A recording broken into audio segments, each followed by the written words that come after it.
Tim tenis Sumatera Selatan mencatat prestasi pada Kejurnas Tenis Piala Panglima TNI yang berlangsung di Jakabaring Sport City Palembang.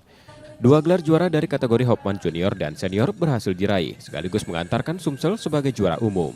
Untuk kedepannya saya berharap tenis di Sumsel ini semakin maju dan dapat bersaing di tingkat nasional, internasional. Harus rutin setahun sekali, wajib. Kalau bisa 2 tahun sekali gitu. Wajib rutin Ya, tahun depan 1 tahun 2 kali. Ajang ini juga menjadi panggung lahirnya banyak bibit petenis muda potensial. Pengurus besar PLT bahkan menurunkan tim pencari bakat untuk melakukan pemetaan dan penjaringan atlet berbakat dari berbagai daerah.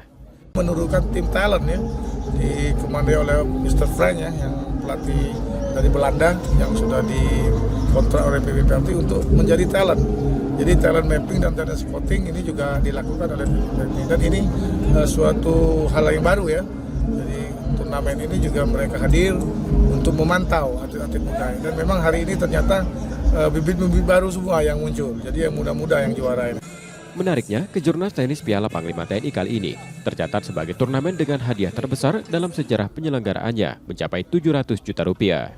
Harapan tahun depan bisa dilaksanakan kembali dengan peserta dan lebih banyak dan mudah-mudahan hadiahnya juga bisa lebih besar. Pastinya tahun depan kita tetap menggandeng semua unsur, PLT, KONI.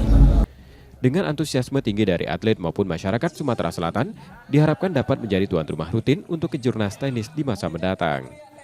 Nur Muhammad, Kompas TV, Palembang, Sumatera Selatan.